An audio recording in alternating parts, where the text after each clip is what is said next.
Wasn't there some speculation that she was on Epstein's yacht at one point in time? There was like photos with her and Prince Andrew way back in the day when she was like in her early 20s. That's why a lot of these celebrities that start these things, they can't keep up. You know, like the Meghan Markle. Wasn't there some speculation that she was on Epstein's yacht at one point in time? All the ongoing fallout, whether it's about Harry and Meghan, whether it's about Prince Andrew, or the artist formerly known as Prince Andrew, and his relationship with Jeffrey Epstein. Those words hung in the air like a bomb about to detonate. When Joe Rogan said them, something shifted. The room got quieter. The internet exploded. And somewhere, allegedly, lawyers started making emergency phone calls. January 2026 was supposed to be a fresh start. Meghan Markle had weathered storms before: tabloid attacks, family feuds, public scrutiny. But she thought the whispers were finally dying down. The yacht rumors? Ancient history. The connections to powerful circles? Buried under years of careful PR management and strategic silence. She believed she'd made it through clean. Then Joe Rogan opened his mouth, and the entire carefully constructed narrative began collapsing like a house of cards in a hurricane. What happened next wasn't just shocking, it was terrifying. Because when the biggest podcaster on planet Earth starts asking questions that nobody else will touch, questions about yachts, elite circles, and connections to one of the most disgraced royals in modern history, there's no putting that genie back in the bottle. And here's what makes this story absolutely explosive. Joe Rogan doesn't bend for anyone. Not for Hollywood, not for royalty, not for billion-dollar PR machines. When he smells something off, he pulls the thread until the entire sweater unravels.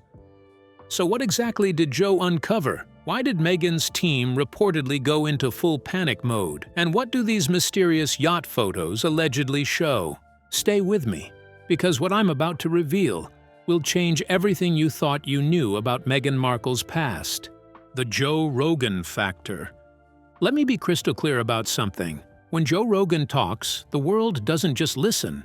It reacts. This isn't some talking head on cable news with a few thousand viewers. This isn't a celebrity gossip column that people scroll past. Joe Rogan commands an audience of approximately 200 million listeners across all platforms. 200 million. Let that sink in for a moment. Time magazine called him the most influential man in the world. And here's the kicker: they weren't exaggerating. When Joe speaks about anything, it spreads like wildfire across the internet within hours. But here's what makes Joe truly dangerous to carefully manage public figures like Meghan. He doesn't play by their rules. He doesn't soften his language for royalty. He doesn't bow to titles or status. Duchess, regular person, Hollywood elite. Makes no difference to him. If something feels off, if the story doesn't add up, if there are questions nobody else will ask. Joe puts it out there. Loud. Unfiltered. No apologies. And this isn't the first time Joe has taken aim at Meghan. Back in 2020, he openly mocked her, using harsh language and joking that she was reshaping Prince Harry's life into a celebrity brand circus. He even predicted she'd push endorsements and product deals. And guess what? That prediction didn't age badly at all.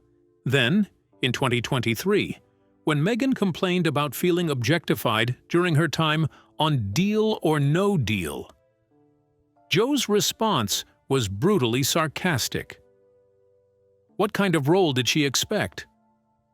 Cold delivery, no sympathy, pure Joe Rogan style. So when reports surfaced that Joe was now digging into Meghan's alleged yacht past and drawing connections through elite social circles tied to Prince Andrew, alarm bells didn't just ring. They screamed. Because here's the terrifying truth for Meghan. You can pressure tabloids with legal threats. You can manage royal press through access deals. You can control the narrative through traditional media channels. But you cannot control Joe Rogan. He can't be silenced easily, can't be leaned on, can't be bought out quietly. He operates outside the system that Meghan's team knows how to navigate. And when someone with that level of reach, that level of independence, starts asking uncomfortable questions about old connections, exclusive parties, and social pipelines nobody wants examined, That's when a PR inconvenience becomes a full-scale image crisis. The yacht rumors. Not new, but never. This loud. Now here's where things get really interesting, and I need you to pay close attention, because this is crucial. None of this is brand new information. The yacht rumors? They've been floating around for years. The elite social connections? Researchers have been documenting them for over a decade. The questions about Meghan's past? They've existed since before she even married Harry. So what changed? What changed is that nobody with Joe Rogan's reach ever dared to talk about it openly before. Until now. Let me introduce you to someone you need to know about. Kirby Sommers. She's an author who's been researching elite social networks for years, including writing an unauthorized biography connected to Ghislaine Maxwell. Yes, that Ghislaine Maxwell. During that research, Sommers claims to have uncovered something explosive. Alleged links suggesting Meghan may have crossed paths with Prince Andrew long before she ever met Harry. We're talking about the early 2000s here, 2 decades ago. According to Sommers, there may be photographs from that era showing Meghan on a yacht in Phuket, Thailand. And Prince Andrew was reportedly present at the same location, at the same time. Now, stop for a second. Let that image form in your mind. A young Meghan Markle, not yet famous, not yet royal, on a yacht in Thailand, at the same time as Prince Andrew during the height of the Epstein era. And here's the part that should make your blood run cold. These images, according to Sommers, exist, but they were never published by major outlets. Why? That's the question Joe Rogan keeps asking. Why would major media organizations have these photos and choose not to publish them? What kind of pressure would it take to keep images like that buried? And who benefits from that silence? Before we go further, let's talk about a name that keeps appearing in this story like a ghost that won't disappear. Marcus Anderson.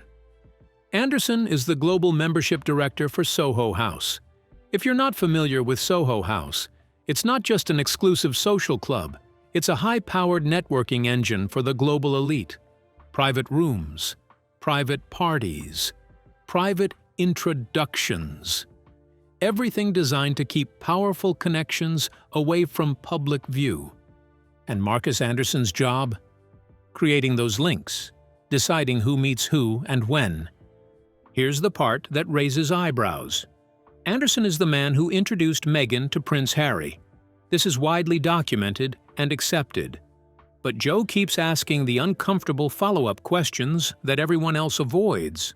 How did Anderson decide Meghan was the right match for a prince? What was their relationship like before Harry entered the picture? And why did Anderson have that level of confidence in making such a massive, life-changing introduction? Anderson has been with Soho House since 2001. That's over 2 decades of access to elite circles, 2 decades of facilitating introductions, 2 decades of connecting ambitious people with powerful people. And according to Kirby Sommers' research that Joe Rogan has been discussing, one of those alleged connections involved Meghan and Prince Andrew, tied through overlapping elite social networks associated with the Maxwell and Epstein era circles. Think about what that suggests for just a moment. If Anderson had been introducing Meghan to high-level figures long before Harry came into the picture, then her chance meeting with the prince at Soho House might not have been random at all. Joe frames it as strategic networking at the highest level. And he's been drilling that idea into his massive audience, episode after episode. The Thailand connection and what nobody will publish. Let's go deeper into the Thailand story, because this is where things become absolutely chilling. Author Kirby Sommers doesn't just claim these photos exist, she claims that mainstream media outlets may already have them in their possession. Photos allegedly showing Meghan on a yacht in Phuket, Thailand, with Prince Andrew, dated back to 2001, 24 years ago, before Suits, before fame, before anyone knew who Meghan Markle was. Now I know what you're thinking. Haven't we seen photos like this debunked before? And you're right. Some images that circulated online were proven to show model Alexandra Issa, not Meghan. Fact-checkers jumped on those quickly and they were correct to do so. But here's the critical distinction that Joe Rogan keeps emphasizing. Summers is not talking about viral internet images that anyone can Google. She's talking about alleged photographs that major media organizations supposedly have in their possession, but refuse to release. That's a massive difference. Think about the implications. If these photos exist and show Meghan and Andrew together during the Epstein-era timeline, this isn't just an awkward headline. This drags her straight into one of the darkest scandals tied to the modern royal family. So why the silence? Joe has his theories, and they're not comforting. Legal threats, fear of lawsuits, palace pressure, defamation risks. The usual playbook when powerful people are involved. Stories disappear fast because too many interests are at stake. But here's where Joe Rogan becomes a genuine threat to that system. He doesn't care about any of that. He's openly asking why no investigation happened, why nobody is demanding clarity, why these alleged photos, if they exist, remain completely untouchable. And then, there's another piece of documented evidence that Joe keeps circling back to. Meghan received an invitation to Yacht Week 2016 in Croatia. Now, for those who don't know, Yacht Week isn't your typical sailing vacation with sunsets and relaxation.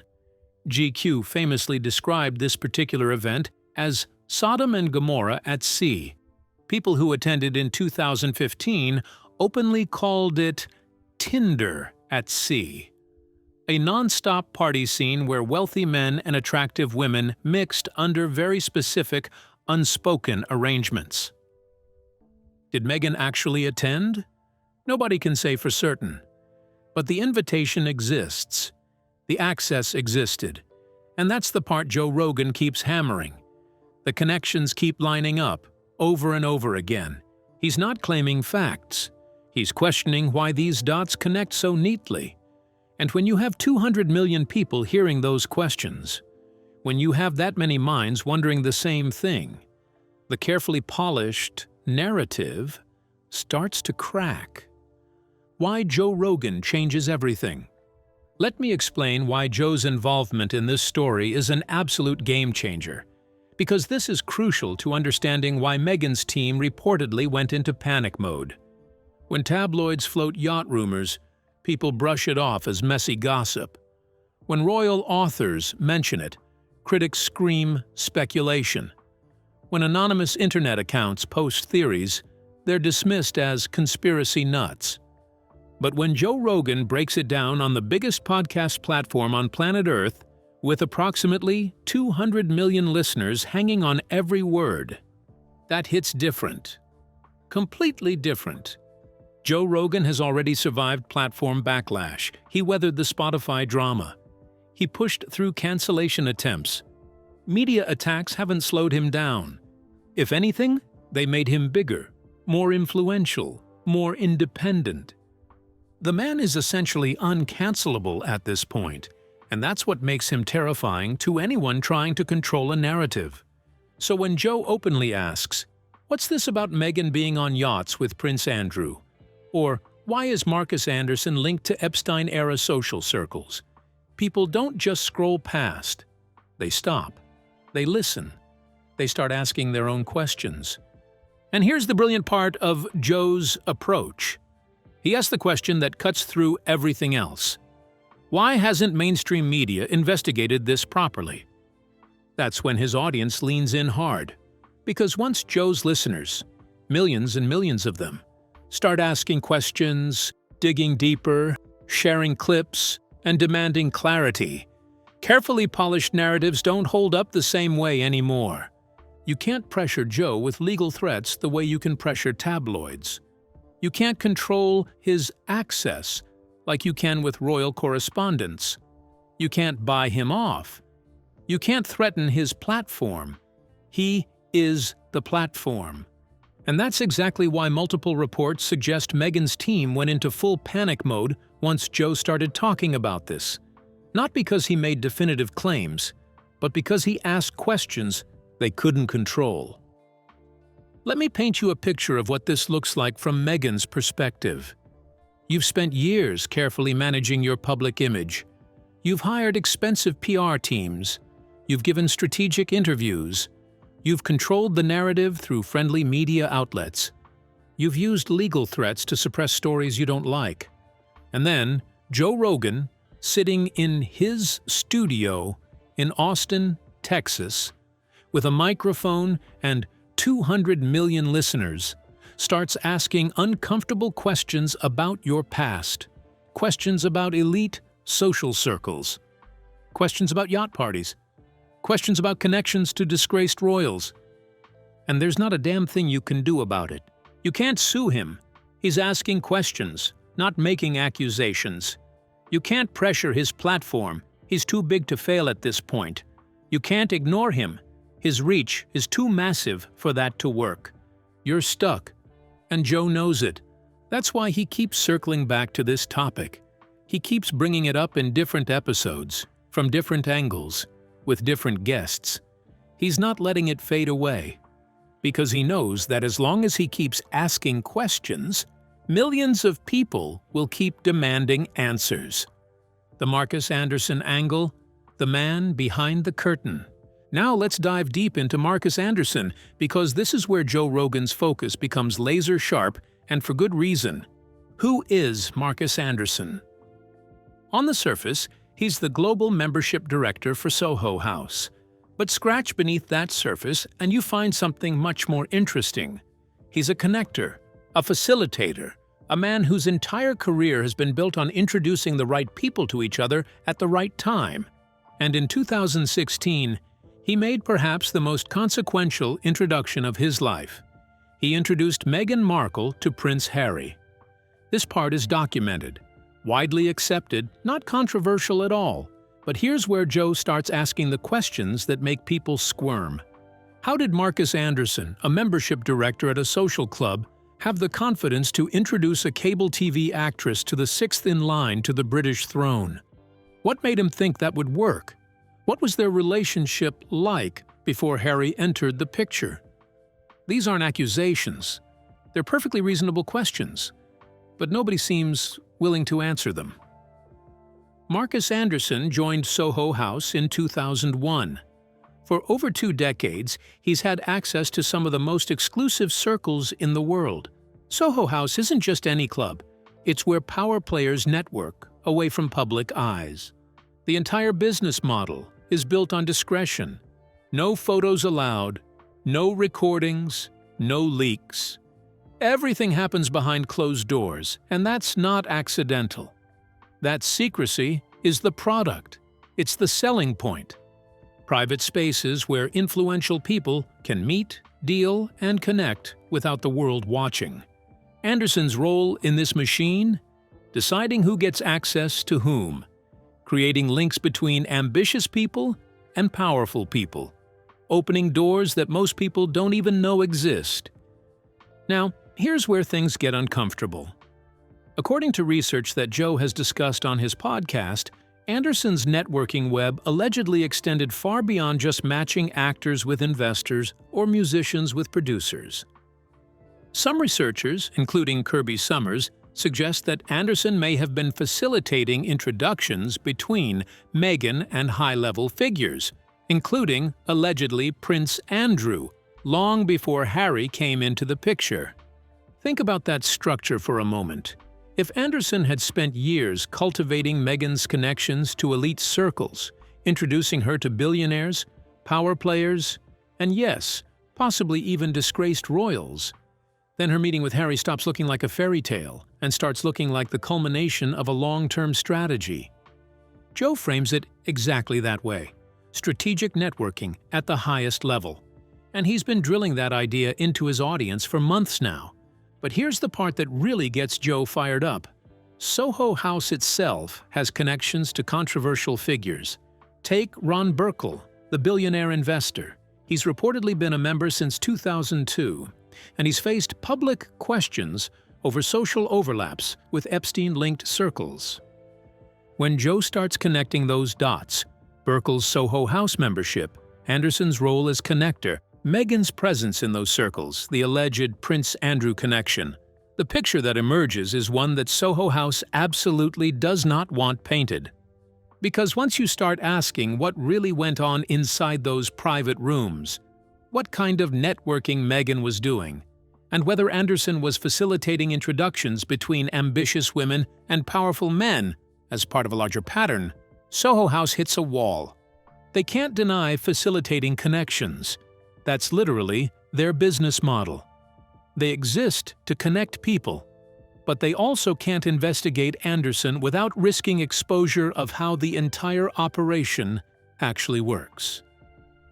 Joe's questions put them in a no-win situation.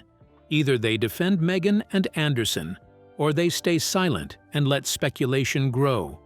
Either way, the mystery around their secretive networking system gets dragged into the spotlight. And that's exactly what Joe wants. The questions nobody can answer. Here's where Joe Rogan's approach becomes absolutely devastating, and I want you to pay very close attention to this because it's brilliantly strategic. Joe isn't making accusations. He's not declaring anything as definitive fact. What he's doing is asking very specific questions that Meghan's team reportedly cannot answer. And that inability to respond is driving them absolutely crazy. Let me walk you through Joe's questions, because each one is a precision strike. Question 1. Why was Meghan invited to Yacht Week 2016 in Croatia if she wasn't part of those social circles? This isn't speculation. The invitation is documented. But how does a cable TV actress get invited to an event that GQ described as Sodom and Gomorrah at sea? Question 2. Why did Marcus Anderson have so much access to Meghan's personal and professional life? What was the nature of their relationship? And why was he so confident introducing her to Prince Harry? Question 3. How did Meghan afford the high-end lifestyle she appeared to be living at the time? She was making decent money from suits, sure, but she was attending ultra-exclusive events, traveling to elite locations, and moving in circles well beyond what a cable TV salary would typically provide access to. Question 4. Why was she attending these ultra-exclusive events with billionaires and power players? What was the entry point? Who was facilitating those connections? Question 5. What exactly was her relationship with Ron Burkle, the billionaire Soho House member with alleged ties to problematic social circles? And the biggest question, the one Joe keeps repeating like a hammer blow: did Meghan know Prince Andrew before she ever met Harry? Now, here's what makes these questions so powerful. They're not accusations. They're perfectly legitimate inquiries about documented connections, verified invitations, and photographed attendance at exclusive events. Meghan can't dismiss them as conspiracy theories because there's too much documentation. She can't ignore them because they're being asked by the most influential podcaster on the planet. And she can't answer them because apparently the answers don't fit the narrative she's spent years building. Joe keeps making this crystal clear to his audience. I'm not saying Meghan was definitely a yacht girl. What I'm saying is, here are the connections. Here's the access. Here's the timeline. Now explain them. And then he steps back and lets his nearly 200 million listeners draw their own conclusions.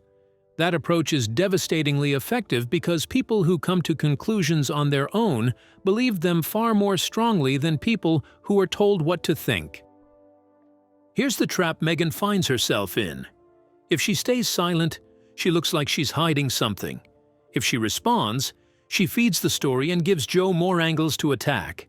He can always fire back with follow-up questions she can't easily answer. She's boxed in, and Joe knows it. That's why he keeps circling the issue, keeps bringing it up, keeps suggesting there's truth behind the yacht allegations that powerful people don't want examined. And the silence from Meghan's camp? That silence speaks volumes, because if these questions had easy, innocent answers, wouldn't they have been provided by now? The Prince Harry problem. Now let's talk about something that doesn't get enough attention. What this means for Prince Harry. Joe Rogan has already mocked Harry publicly. He's questioned the relationship. He's even suggested that Meghan approach things with ambition rather than romance. But if these yacht allegations gain real mainstream traction, if the Prince Andrew connection becomes widely accepted by the public, Harry's image takes a catastrophic hit. He stops looking like a prince who found love and starts looking like a mark who got played. Imagine being Harry for a moment. Imagine realizing, or even just having millions of people suggest, that your wife might have known your disgraced uncle through elite social circles long before she met you. Imagine learning that your fairy tale romance, the story you've told the world, might have been strategic networking at the highest level, that the chance meeting at Soho House might not have been chance at all. That's the scenario Joe Rogan keeps laying out for his massive audience. And whether people believe it or not, the damage comes from the questions themselves. Because once those questions are out there, they don't disappear. They linger. They spread. They make people look at the relationship differently.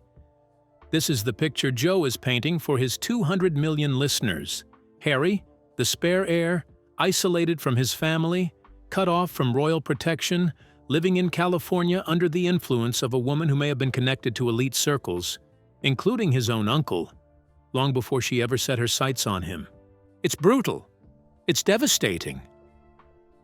And Harry has no easy way to fight back. He can't magically produce evidence that Meghan never crossed paths with Andrew. He can't explain away the Marcus Anderson connections. He can't account for Meghan's access to elite circles before they met. Sources suggest that Harry is already rattled by the yacht rumors, already questioning what parts of Meghan's past are fully true, already wondering if William and Charles had reasons to be cautious from the start. The royal family reportedly warned Harry before the marriage. They had concerns. They asked questions. And Harry, by all accounts, dismissed those concerns as prejudice and jealousy. But what if they knew something? What if they had intelligence about Meghan's past that Harry refused to hear? What if the very connections Joe Rogan is now exposing were the reason for the palace's initial reluctance? If Joe keeps pressing this angle, keeps stacking questions, keeps pointing out connections that don't add up, the damage to Harry only grows.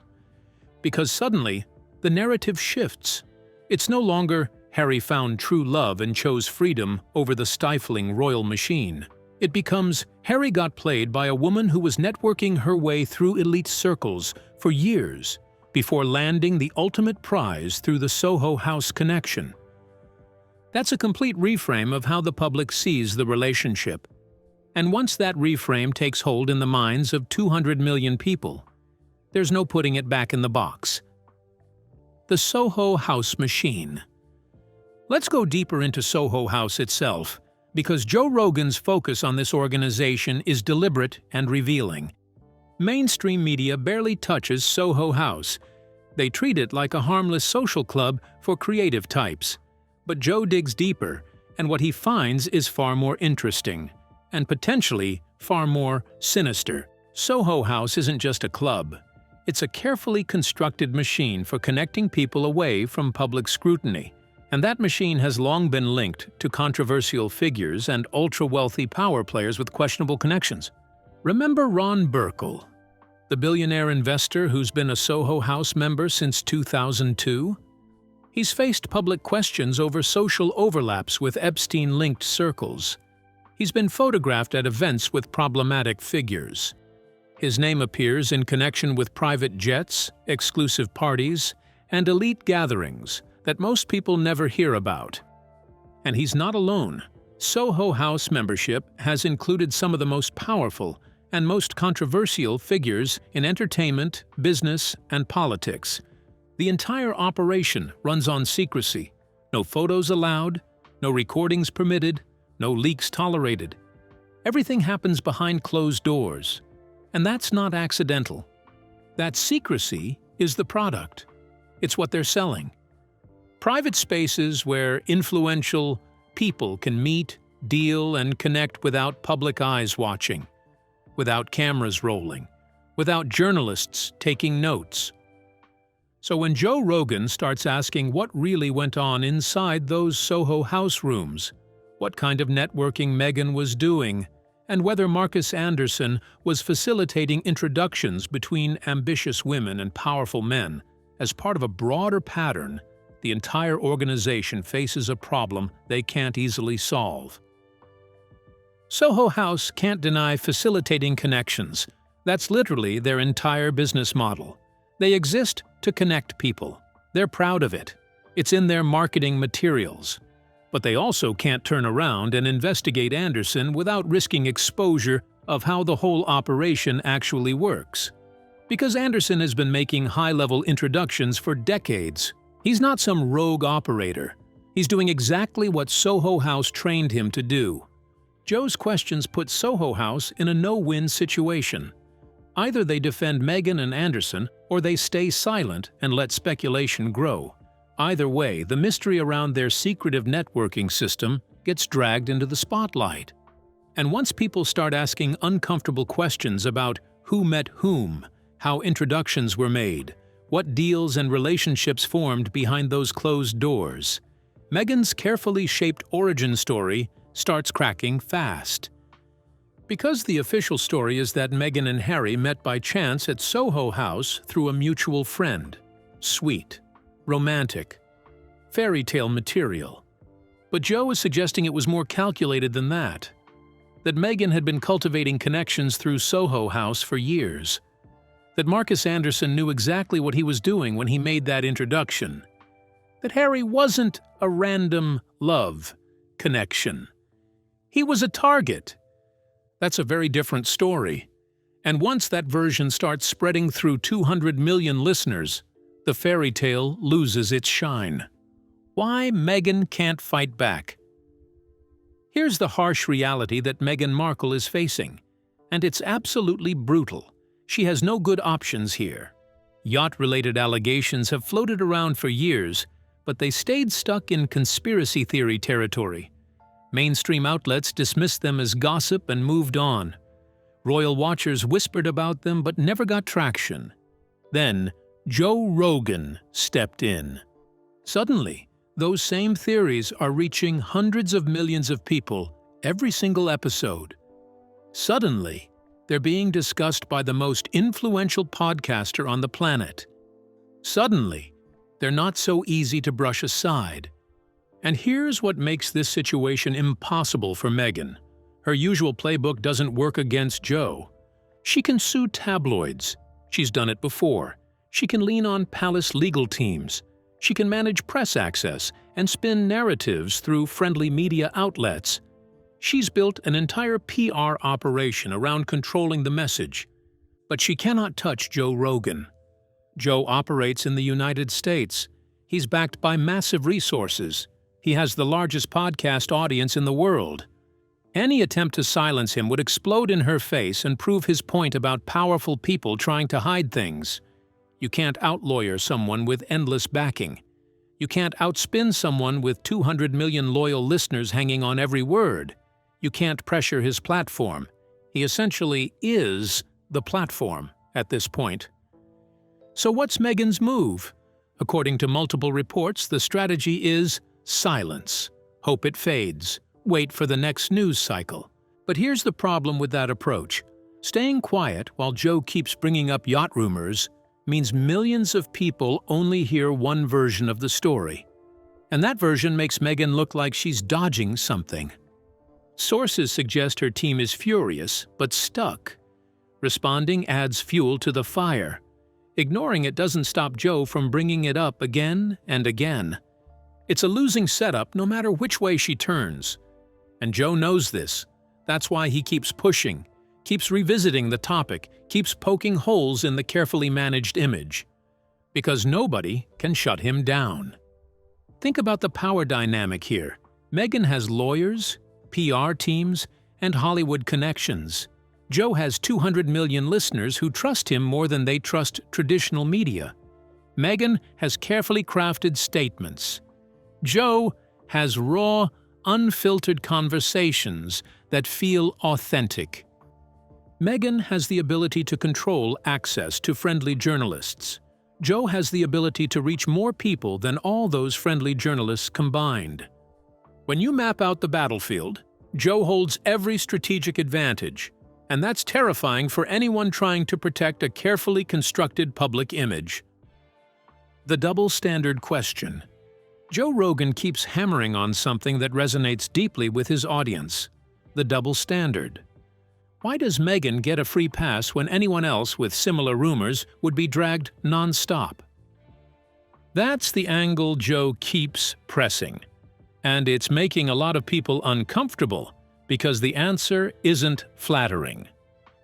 If these same allegations, yacht parties, elite networking, possible connections to disgraced royals, were about literally anyone else in the public eye, the media would be all over it.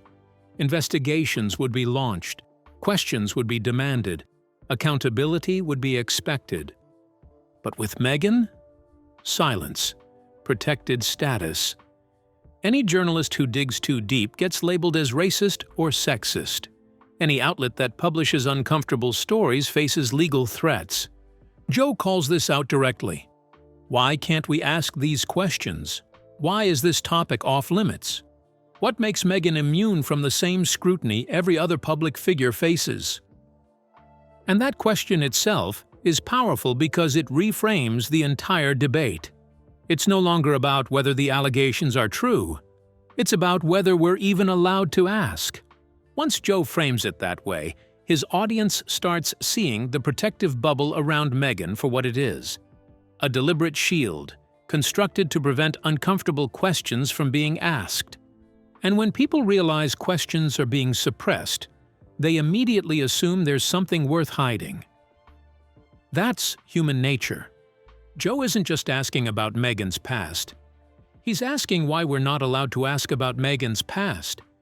And that meta-question is even more powerful than the original allegations.